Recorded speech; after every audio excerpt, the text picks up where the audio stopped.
Let's talk about how if you are not polite to people in retail or any service industry, they can retaliate and you'll never know. Yeah. Like Bethany says, when she was in retail, someone would ask for a certain shirt that wasn't out on the rack. Yeah. And they weren't very nice to you. Yeah. If they were super rude about it, I would go back and I would just sit for a couple minutes and then I would come back out and be like, I'm so sorry. Your cami isn't in stock. We usually have those, but not today. Yeah, not for you. today. No, leave. Let's go talk to Jenny. Jenny, how are you? Good. How are you? Hello, lady. Well, hello, lady. So you worked in the retail industry. We're not going to, you don't have to give the name of the store if you don't want, but if you do, whatever. But when you were a cashier, what would you do to people who were rude to you, customers? I would double scan their items when they weren't paying attention. Oh, that is so illegal.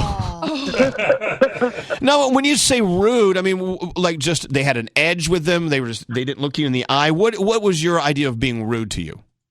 Being snippy, being short, being on the phone while I'm trying to clarify things about their order. We had one in particular. It was a family of 4. They had 2 bratty kids who were destroying my aisle, like all the candy, pulling all the stuff off. Oh, Lord. And they had probably about $800 worth of groceries. They had 2 full carts waiting. I was ready to go on break. I had just had it that day.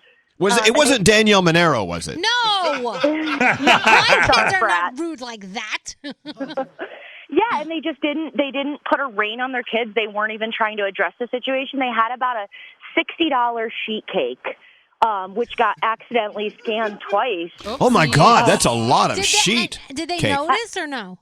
A couple people did notice while I was doing it, and I'd say, "Oh, I'm really sorry. These things can be really Good thing tricky. you caught it." Let me go ahead and take that off for you. And then if they caught it after, I'd be, "Oh, I'm really sorry about that. You're going to have to go to customer service and wait a half an hour." So all you got to do is just be polite to people, no matter what they're doing, no matter where they are in life. You got to be polite to them as you expect them to be polite to you, and not double charge you for your friggin' cheesecake or sheet cake, whatever it was.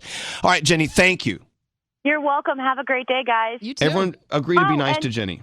And with those Trashnados, really genius people would fill the trash cans full of glitter so that at least it was pretty when it was swirling around. Oh, a glitter-nado! Yay! We'll call that a gay-nado. Absolutely. All right, thank you, Jenny. Thank you for listening to us. Let's go talk to Kyle. Hi, Kyle. You're welcome. Good morning. Hey, Kyle. What's up, buddy? Hold on. Can you fix the phone, Scary? Yeah. Take Jenny off. Kyle on. Oh, hi, Kyle. So you worked at a car dealership, right? I used to, yeah. And someone would call up and be rude to you on the phone?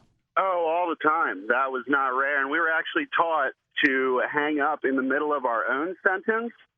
So the customer just thought the line went dead and was none the wiser. And oftentimes they'd call back and get someone else. Oh, funny. So you wouldn't have to deal with them. All right, so as we hang up now, Kyle, give us a demonstration on how you would hang up on them, and we'll move on to the next call. Well, it would go a little... Hello? Hello? Excellent. That's brilliant. Let's go talk to Victoria. Victoria, you were a cashier at a grocery store, and people would be rude to you, and so you wouldn't take it. You would secretly do what to them? I would bag their groceries very poorly.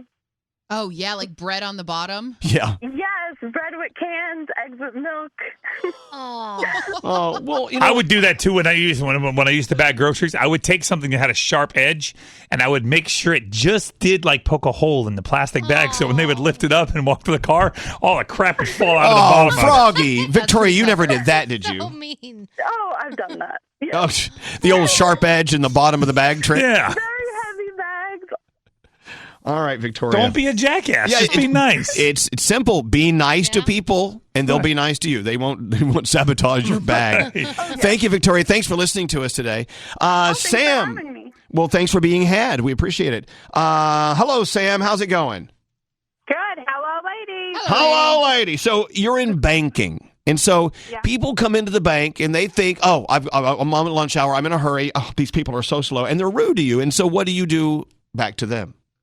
Well, it's actually more so when we get a call on the phone and they feel some sort of sense of entitlement to have their problem solved right now and yesterday. And when they're condescending or anything like that, I will play the whole transfer game.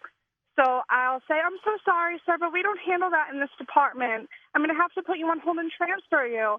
So I'll put them on hold for a minute, and then I pick back up as someone else and continue until they're sick of it.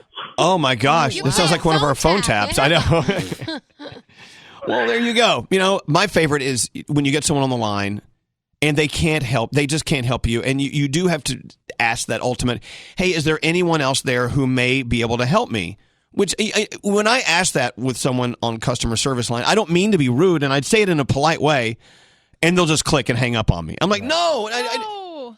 But there's got to be someone who can help me. So there's got to be, you know, some give and play and some patience on your side as well. But when you call, they deserve it. Yeah. Yeah, you can't be a total D-bag. You know, you got to be somewhat nice. All right, I love that. Thank you, Sam. Always be polite to Sam when you call. Okay, they promised they would. You too, Sam. And finally, we go talk to Steve. Hello, Steve. Hey, Elvis, how's it going? Doing okay. So Steve is a nurse. You know, you should never mess with nurses because they literally hold your life in the palm of their hands, right, Steve? That's quite right. Now, listen, I'm more than happy to help you out in your time of need, but if you're a little rude and snotty, you might get a larger than needed IV needle. Yeah, I know. Oh. They do have different sizes. Oh, my goodness. Well, you know, I mean, we have some very, very important fluids and blood to give you in quite a hurry. And, of course, the larger the needle, the faster I can give that to you. Oh, yeah. Let's be nice to Steve and all nurses. Yeah. All right, Steve, duly noted. Thank you for listening to us. We'll always be polite, we promise. Have a good day, folks. You too. I like that. You better be nice. I'm going to jam this huge needle in you. I'm picturing like a straw from bubble tea, like those giant straws. Yes. Or one of those crazy straws that goes in circles. Here, let's stick this in there. No.